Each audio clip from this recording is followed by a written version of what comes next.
Posé. Ah.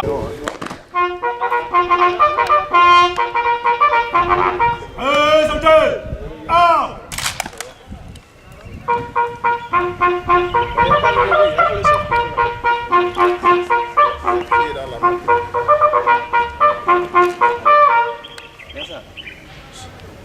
Sergent Mohamed Gueye, chef du piquet d'honneur, Azam au colonel.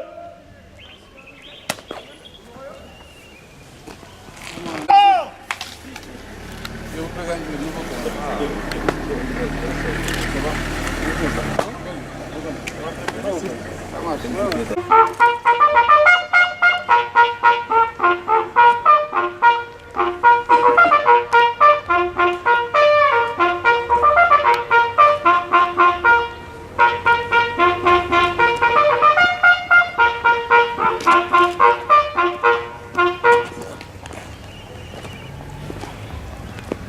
Sergent Mohamed Gueye, chef du piquet d'honneur, Azam au colonel. Merci. Capitaine Maximilien Keto, commandant chef de la compagnie hospitalière.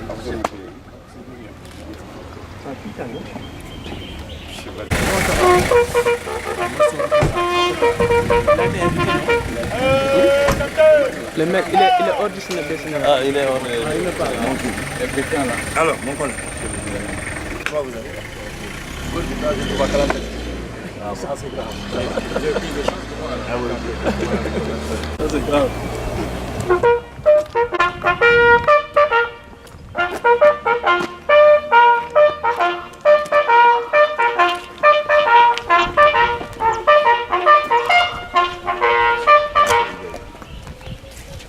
Sergent Mohamed Gueye, chef du piquet d'honneur, à vous, monsieur le gouverneur.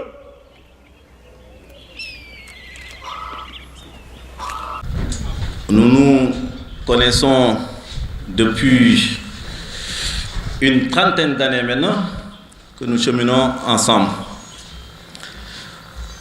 Donc, vous mesurez à quel point il m'est aujourd'hui difficile de parler à cette occasion.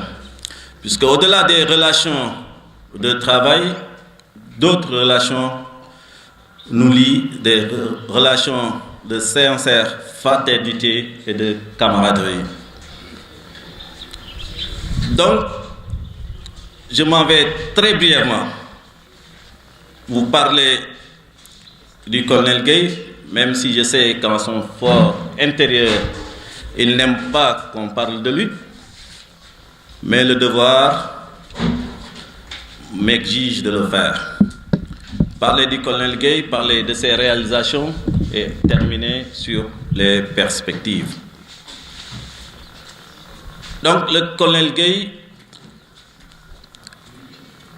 nous le connaissons comme un homme d'engagement, un homme d'honneur, qui se consacre entièrement à la mission militaire. J'en veux pour preuve les réalisations si nombreuses qu'il a dû réaliser à la tête de cette zone depuis qu'il est nommé à ses fonctions le 1er juillet 2015.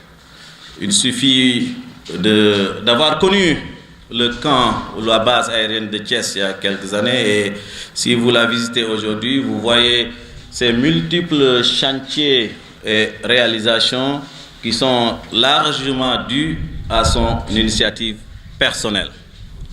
Donc c'est quelqu'un qui s'est consacré largement à faire évoluer les conditions de vie et d'existence des militaires sous ses ordres. Pendant 2 ans et demi, nous n'avons cessé de le voir à l'œuvre, donc impulser les chefs de formation, les militaires sous ses ordres à aller vers la perfection. Donc aujourd'hui, ces chantiers sont presque à bout, mais malheureusement le devoir l'appelle ailleurs. Il aurait été excellent qu'il soit là pour inaugurer les différentes installations et infrastructures qui sortent de terre actuellement. Donc c'est un homme engagé, déterminé, mais aussi ce que nous appelons un très très bon camarade dans la mesure où il s'imprègne et s'inquiète et prend en charge les différents problèmes de ses subordonnés de tous les jours. Donc, il a des qualités humaines excellentes qui font de lui un chef particulièrement regardant vis-à-vis de ses subordonnés. Dieu faisant bien les choses, donc le colonel Gueye est aujourd'hui appelé à des fonctions beaucoup plus importantes et surtout, il sera dans 2 jours, avec la grâce de Dieu, promu au grade de général de brigade. Et à ce titre, il sera conseiller auprès du Premier ministre. Donc, il aura été récompensé de ses nombreux bienfaits qu'il a eu à performer tout au long de sa carrière. Il nous reste l'ensemble des militaires de la zone à lui souhaiter bonne chance et prier le Tout-Puissant qu'il l'accompagne dans ses futures fonctions. Mon colonel, que Dieu vous accompagne. Colonel commandant la Légion, honorables invités, monsieur le chef de centre, monsieur le préfet adjoint, monsieur le maire, honorables invités. C'est avec un grand plaisir, teinté déjà d'une pointe de nostalgie, que je viens participer à cette cérémonie qui consacre le départ du colonel Amadou Anta Gueye, qui est un grand ami, et la présence de l'ensemble de ses autorités. J'ai nommé le chef de centre fiscaux, le chef de service du cadastre, les autres autorités, le recteur, le directeur de l'école polytechnique et d'autres autorités qui sont ici et là, témoignent donc de cette relation très particulière que Amadou Anta a eu à tisser avec l'ensemble de son environnement. Nous savons que l'armée a un statut très particulier, que ses chefs aussi ont une démarche particulière, mais nous savons surtout, et nous l'avons appris à le connaître depuis quelques années, que le concept armée-nation n'est pas un vain mot, que les militaires de tous les niveaux s'impliquent dans la vie quotidienne des populations. Et Amadou Anta est un exemple vivant, très particulier donc de ce statut-là. C'est vraiment un ami, un frère, parce que je lui dis que son père, le doyen Al-Diaw Gueye, que nous connaissons très bien, qui est un de nos oncles, un des notables parmi les plus respectés et les plus respectables de Saint-Louis, est un homme bien. Quand moi j'étais à l'université Gaston Berger, j'étais encore très jeune, et le doyen m'avait pris sous son aile protectrice parce qu'il connaissait déjà un de mes frères qui a eu à servir avec lui.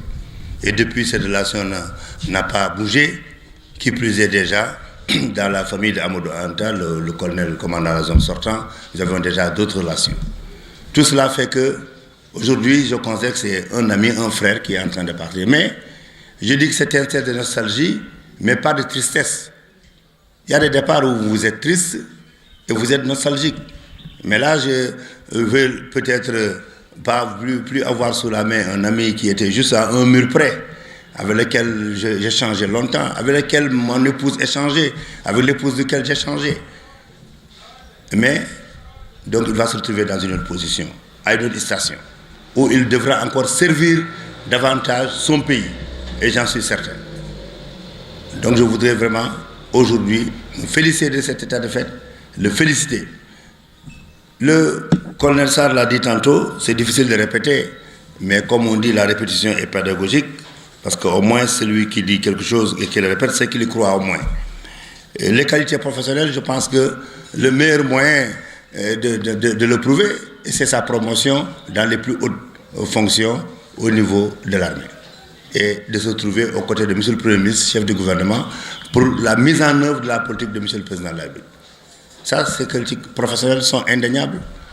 Les qualités humaines, j'ai travaillé avec au moins une dizaine de commandants de zone. Ils sont, en toute honnêteté, ils ont tous marqué mon esprit, de par leur nature, chacun un peu à sa façon. Et je sais qu'il en sera aussi pour les futurs. Mais avec le colonel Amadou Anta, en toute honnêteté, j'ai senti une ouverture différente. Et je le taquinais en lui disant, et je ne veux pas que mes voisines, la directrice du centre sauvegarde de Thiès, je vois qu'elle est un peu sur ses gardes parce que c'est une Saint-Louisienne, je lui disais qu'il y a une touche très Saint-Louisienne dans tout ce qu'il fait. Là, cette particularité de Domondar, dans l'élégance. Voilà, je vois qu'on applaudit. Ah oui, c'est vrai. Alors, dans l'élégance du propos, dans l'élégance de la tenue, dans l'élégance du geste et dans l'élégance des activités qui sont menées. Le colonel m'a beaucoup aidé dans beaucoup de secteurs. Je m'appelle lors du défilé de 4 avril, quand il est venu, il a presque révolutionné ce qu'on faisait. Il est venu, il m'a dit, bon, avec, comme je dis, vous savez, les Saint-Louisiens, ils ont cette particularité. Je suis bien placé pour le dire. J'ai quand même fait 16 ans de Saint-Louis dans ma vie. Hein. 16 ans, ce n'est pas 16 jours, ce n'est pas 16 mois. Et j'ai fini presque par être Saint-Louisien, quelque part. Mais il venait, il me disait, monsieur le gouverneur, oui, ça c'est, on va faire ça comme ça. Je savais que c'était déjà décidé, c'était déjà bien. Il vous montre un peu les limites de ce que vous êtes en train de faire, en vous proposant à côté quelque chose qui est beaucoup mieux.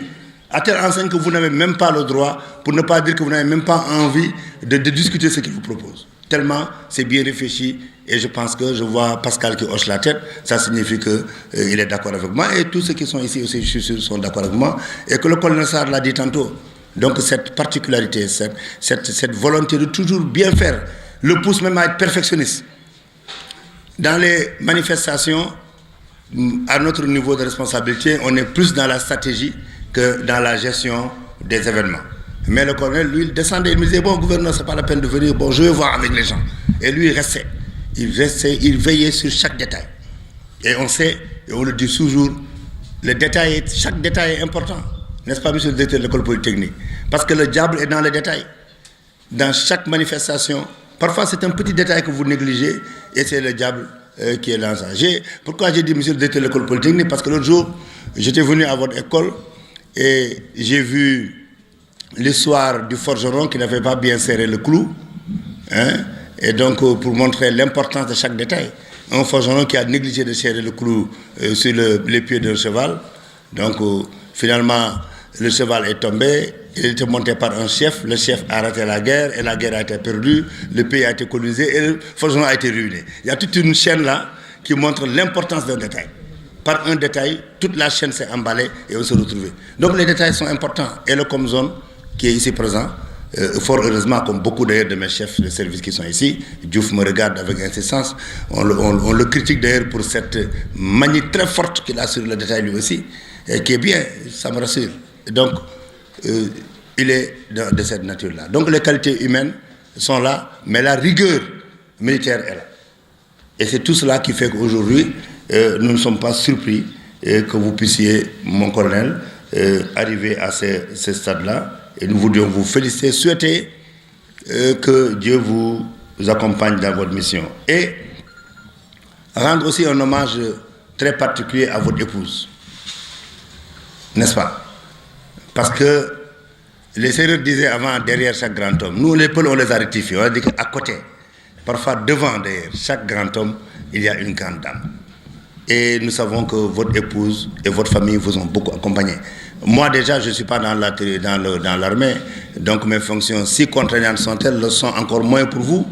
Et je sens tout le poids que la famille ressent à travers l'absence, à travers les activités que mènent les militaires. Aujourd'hui, quand vous arrivez à ce stade-là, c'est aussi le moment de féliciter votre épouse pour les absences, pour les contraintes, pour tout le travail que vous avez effectué et pour tout le soutien qu'elle vous a apporté et votre famille. Nous considérons que aussi, et je l'ai taquiné en l'appelant la générale du colonel, maintenant je vais l'appeler la maréchale du général. Vous lui transmettrez à madame la maréchale du général mes vœux les plus déferlants. Je vais terminer donc en vous disant, mon colonel, vraiment, tous mes vœux. Et comme j'ai dit encore une fois, je vais avoir une pensée très forte pour le doyen Al-Diaw, votre père, dont je sais cette volonté de... Si ça ne dépend que de lui, tous les fils du Sénégal, je ne dis pas tous les fils de Saint-Louis, mais tous les fils du Sénégal, parce que quand nous on était à l'université, que nous avait approché, ils ne le connaissaient même pas. Mais c'est quelqu'un qui a envie que tous les jeunes deviennent importants, que chacun fasse... Et ça, c'est un peu la culture de son terroir. Et donc, je voudrais que vous lui transmettiez aussi notre félicitation, parce que nous savons que c'est ces prières qui ont été exaucées. Si on sait que chaque fils qui rentre dans l'armée et qui dit à son père que je vais faire une carrière, il lui souhaite au moins d'être général. Si aujourd'hui vous êtes consacré dans cette fonction, c'est que ces prières ont été exaucées. Et donc, nous souhaitons qu'il recommence d'autres prières pour que vous puissiez, dans la paix, dans la santé, avec force, avec vigueur, avec intelligence, accompagner M. le chef du gouvernement dans sa mission et satisfaire donc la volonté de M. le Président de la République dans sa gestion de ce pays, surtout au moment où, comme on le sait, il l'a dit hier, il l'a rappelé, au moment où le monde est en face à des périls importants et pour lesquels tout le monde doit jouer sa partition, en particulier les militaires. Donc je voulais terminer par cela et tendre la main à mon colonel Sarr qui va assurer votre intérim, que je connais très bien déjà. Nous faisons beaucoup d'activités ensemble, lui dire que rien ne changera, au contraire, nous allons continuer la même mission pour l'intérêt des populations. Et je veux vous rassurer, avant que vous ne partiez sur un détail, tous les chantiers extrêmement importants sur lesquels vous vous êtes vraiment investis. Je vois que le maire n'est pas là, peut-être pour en parler, et nous veillerons à ce que vos recommandations soient tenues en compte.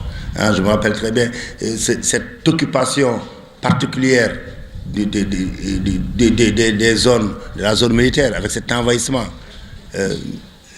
ces périls aviaires sur certaines zones, avec ces décharges, monsieur le maire, qui sont autour de la zone, de la zone militaire, surtout avec ces avions qui vont voler. Et nous savons tous que l'oiseau n'est pas forcément un bon ami de l'avion, même si son nom a été inspiré de lui. Donc, il faudra qu'on puisse aider. Je sais que c'était quelque chose qui tenait à cœur au Comzone. À chaque fois, je me disais, monsieur le gouverneur, comment on appelle ça, le péril aviaire, les oiseaux constituent une menace. Et si demain, on ne le souhaite pas, il y a un incident, pour ne pas dire un accident, je touche du bois, en ce moment-là, ça va me remettre en cause beaucoup de choses qui étaient déjà prévues. Donc, il faudra que le maire continue, que l'on puisse trouver en urgence, une solution aux décharges et à l'insalubrité de la ville de Thiès. J'ai dit au maire, il n'y a pas de ville intrinsèquement propre, il n'y a pas de ville intrinsèquement sale, c'est des solutions efficaces qui sont à chaque fois données. Si on met un système, un dispositif en Europe, tout le monde sait, en Europe, si vous y allez, vous voyez des villes qui sont propres, nickel, mais il suffit de 48 heures de grève de ceux qui font le ramassage pour que la ville coule sous le poids des ordures. D'ailleurs, la ville de Naples est connue pour ça. Quand ils font la grève, pendant 2 jours, le moyen de pression le plus fort qu'ils utilisent, c'est ceux qui font le ramassage des ordures qui ne les prennent pas. La ville coule sous le poids des ordures. Beaucoup plus que ce que vous pouvez imaginer. Mais 24 heures après la levée du mot de grève, vous ne trouverez plus une seule ordure. Ça signifie que c'est le dispositif qui doit être efficace. Et si le dispositif est efficace, Inch'Allah, on parviendra à trouver une solution. Donc il est important pour cela. J'ai insisté sur cela parce que je sais que le commandant de zone a souvent eu à me parler de cette question-là. L'autre point important, mon colonel, je le dirai parce que comme vous allez partir, je sais que vous n'allez pas faire beaucoup de doléances, c'est moi qui vais avoir la charge de cela. Monsieur le maire, c'est le rond-point Diakhao. N'est-ce pas mon colonel? C'est le rond-point Diakhao. Avec le marché de rond-point Diakhao, qui fait que la zone militaire est devenue presque difficile d'accès. Et c'est inconcevable que cette zone initialement accessible, qui doit être particulièrement accessible, qu'il puisse y avoir simplement des ralentissements pour ne pas dire des difficultés d'accès, parce que simplement il y a un marché qui à un certain moment, d'abord d'où vous venez, c'est un tohu-bohu, un méli-mélo. Je pense qu'il faudrait qu'on je n'ai rien contre le marché, au contraire, nous voulons que le marché existe pour que les bonnes dames thiessoises puissent faire du bon thieboudienne à la hauteur de ce qu'on mange à Saint-Louis. Mais nous voulons surtout que cette zone soit desservie à la hauteur de la qualité des prestations qui sont mises ici. Je vais terminer par cela et vous remercier tous de votre aimable attention. Merci. Madame, Monsieur les invités, j'ai tenu à prendre la parole tout simplement pour parler un petit peu du colonel Anta Gueye. Je pense que je suis à l'aise pour en parler, parce que d'abord le colonel Anta Gueye fut mon élève à l'ENAWA ici. J'étais là le responsable sport loisirs. Donc durant 2 ans ici, nous avons bourlingué ensemble. D'abord le colonel Anta Gueye comme EOA.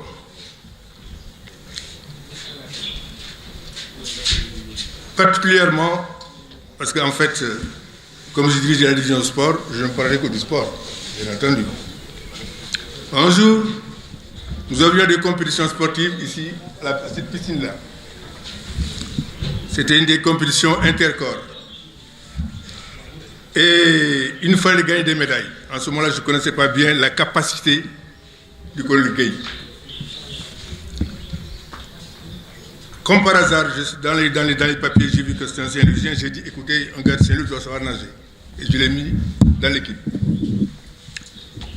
Mais je vous dis, il a gagné tous les trophées. Tous les trophées, il les a gagnés. Il a gagné les 100 mètres nage libre, les 100 mètres papillon, les 100 mètres crawl, etc., etc. Et au relais, on a tout gagné. Donc pour cela, j'ai dit encore une fois, sur le plan sportif, le colonel Gueye qui est ici présent, c'est un grand sportif. Et merci mon colonel.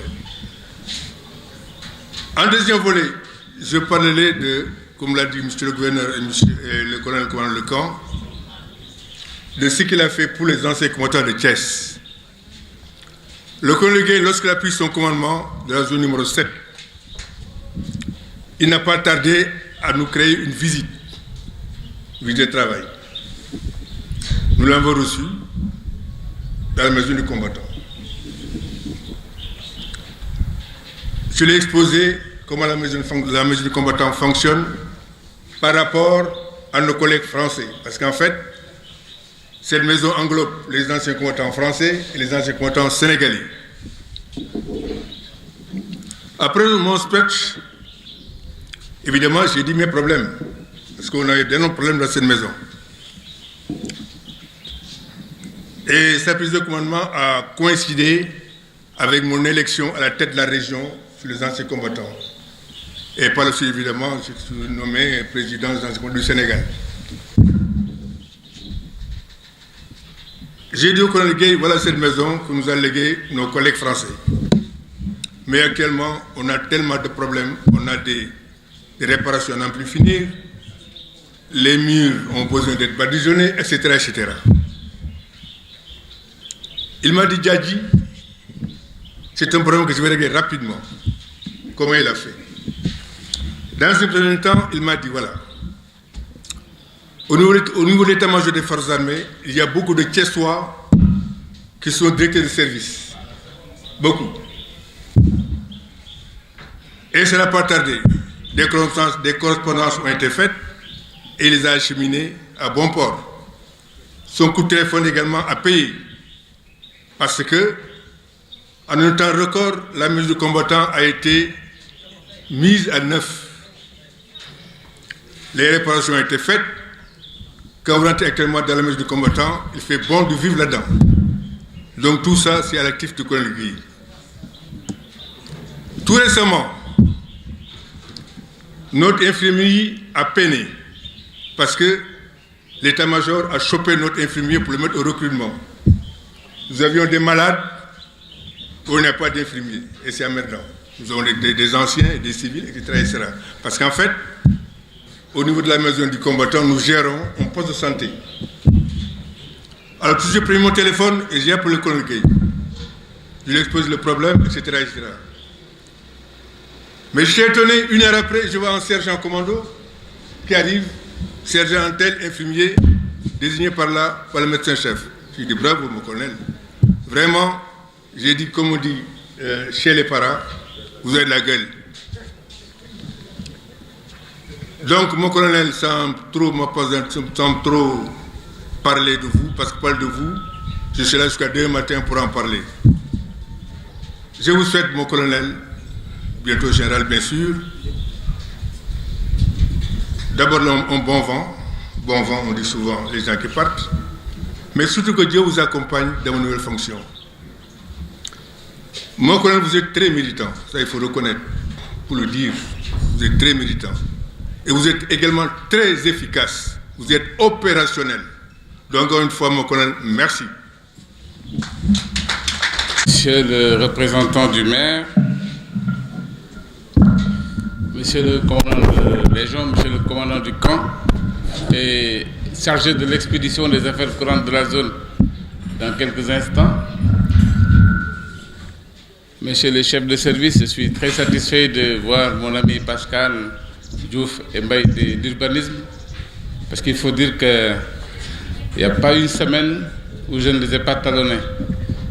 Et en fait, c'est ce qui a permis d'avoir une grande amitié entre le commandant de zone et ses différents chefs de service. Je peux en citer d'autres. Mais c'est le chef de corps. Et là, je me suis réjoui d'avoir des chefs de corps talentueux. Parce que pour réussir ce travail, il ne fallait pas savoir faire, simplement faire, comme on dit, mais il fallait avoir du talent. Et vous avez à côté les anciens. Heureusement qu'ils sont là pour veiller au grain. Et si moi je ne viens pas vers eux, ils viennent vers moi et des fois ils tapent fort. Et j'ai beaucoup bénéficié de leur expérience et je les remercie en fait du fond du cœur pour tout ce qu'ils ont fait pour m'aider dans l'exercice de mon commandement.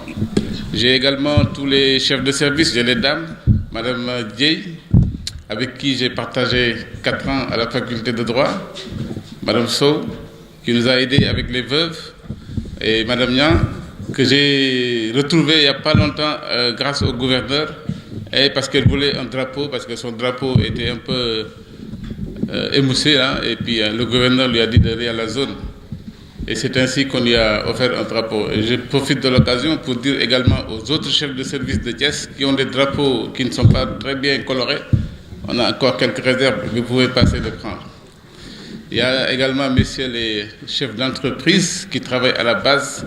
Tout à l'heure, le colonel Sarr a évoqué un peu les travaux d'infrastructure qu'on a eu à mener ici. Mais ce n'est pas les travaux qui sont importants, c'est surtout les personnes qui ont eu à mener ces travaux qu'il faut surtout louer, parce qu'ils ont été à la hauteur. La preuve, beaucoup d'entre eux continuent encore et resteront encore avec nous pour travailler au niveau de l'école.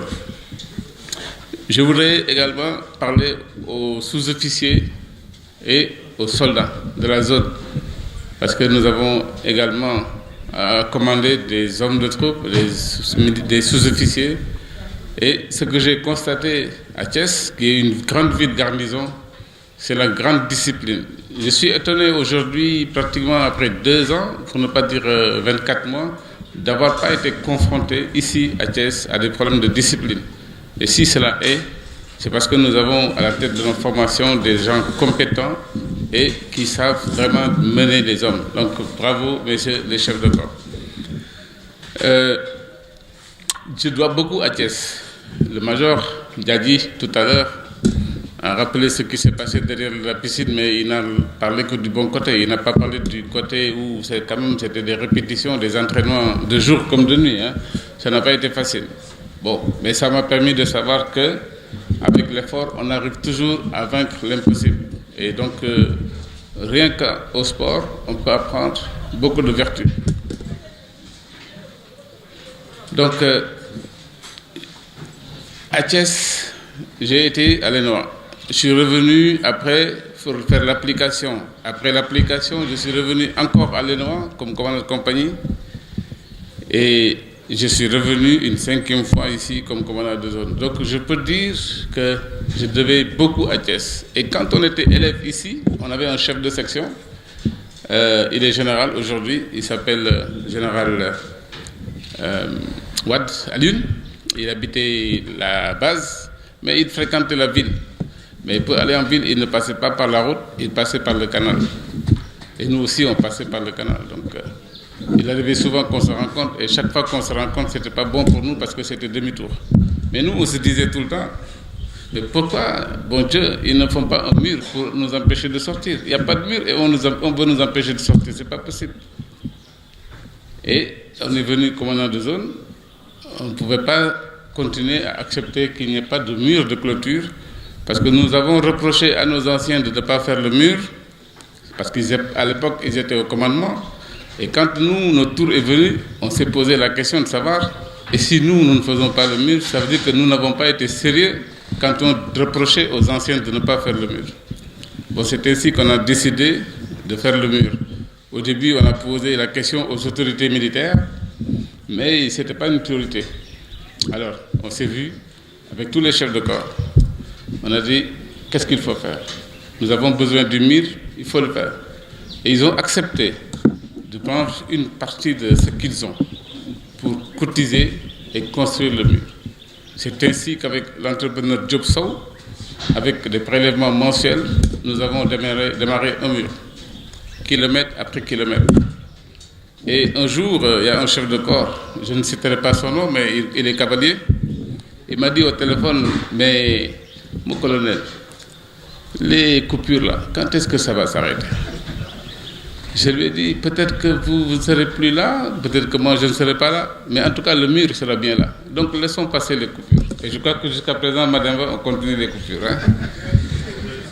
Alors, en faisant cela, on a eu des autorités qui viennent nous voir.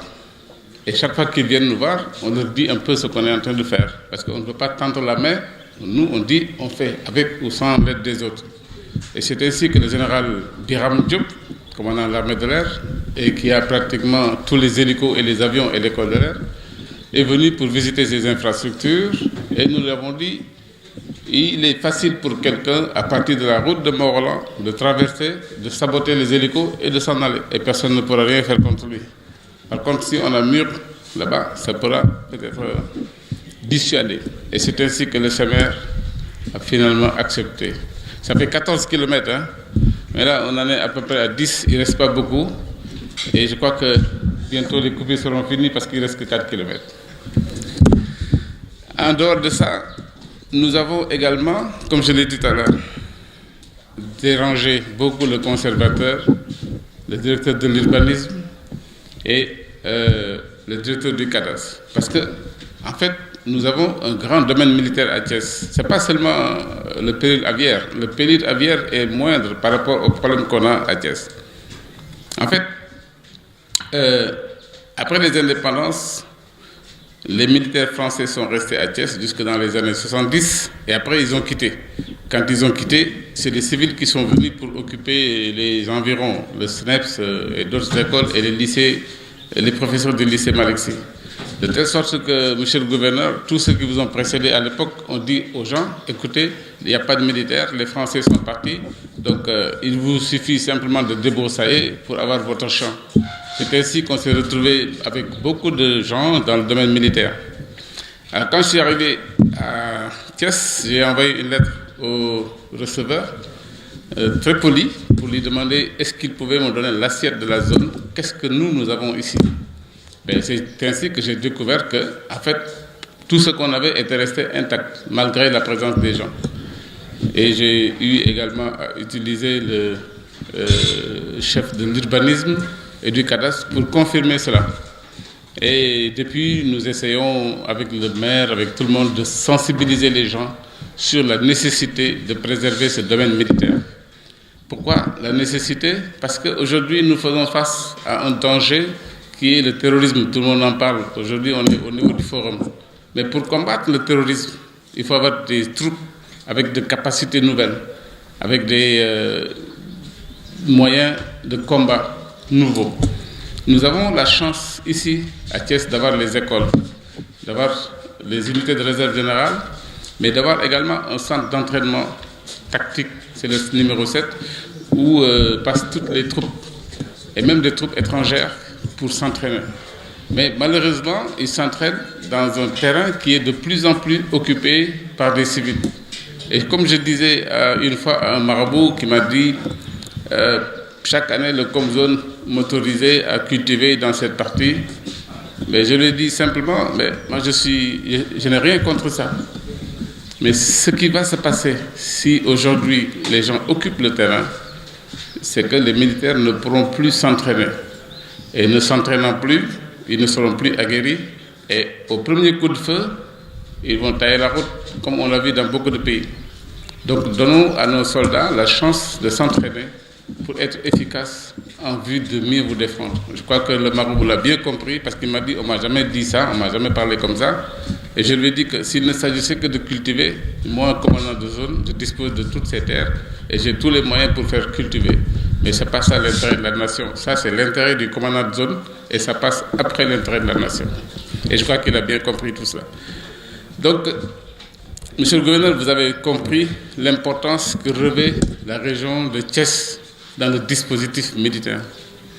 Et je pense qu'il faudra continuer à travailler pour que ce domaine soit préservé, pour qu'on puisse bénéficier de tous ces compartiments de terrain qui n'existent pas ailleurs et qui sont proches de la capitale. C'est ça l'intérêt de Thiès, pour que nos militaires puissent en fait continuer à s'entraîner. Parce qu'il ne sert à rien d'avoir des équipements si les militaires qui sont chargés de les utiliser ne sont pas en fait entraînés pour le faire. L'équipement ne peut rien faire sans un militaire bien entraîné. Je voudrais terminer pour dire également un grand merci au maire Talasila qui n'est pas là, mais qui nous a toujours accompagnés dans tout ce que nous faisons, notamment quand on a parlé du marché.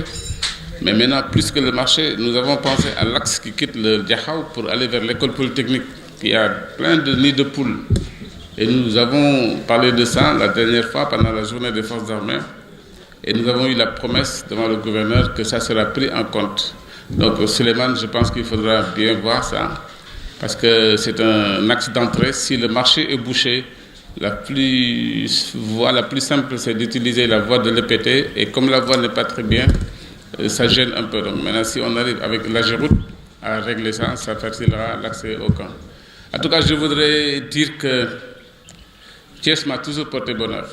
Et je crois que j'ai toujours pensé que moi-même, étant ce que je suis à travers les structures de Thiès, j'avais l'obligation, quand je suis arrivé à Thiès, de faire tout pour rendre à cette ville ce que la ville a bien voulu me donner.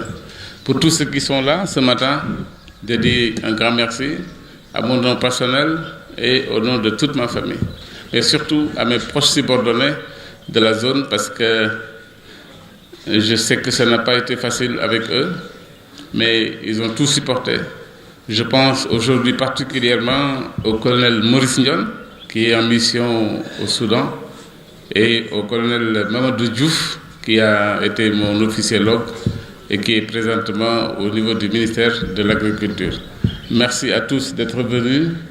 Et je penserai à tous les conseils que vous avez donnés et je pense que je garderai surtout le contact avec les Pascal, le directeur de l'école polytechnique, en espérant qu'après l'école de l'air, il va basculer à la marine parce que j'ai mis en contact mais je n'ai pas vu de résultat.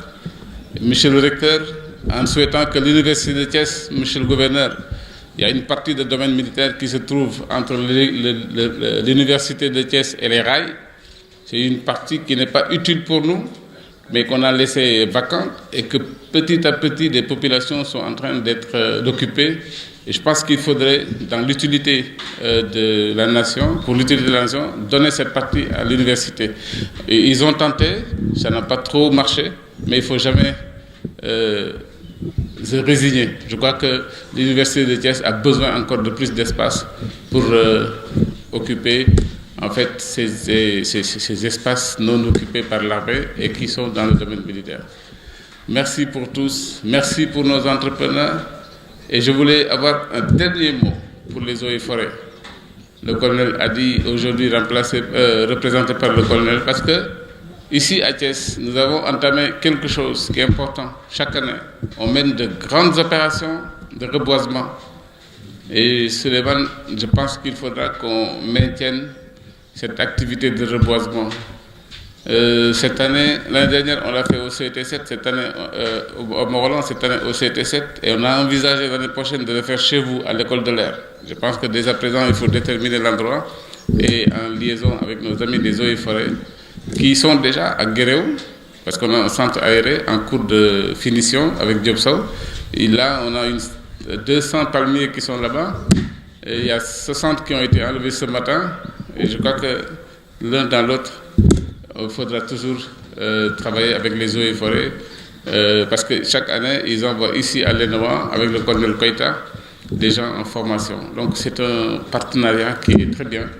Il faudra simplement que chacun sache tirer profit de ce partenariat pour le meilleur des deux structures. Merci à tout le monde et puis...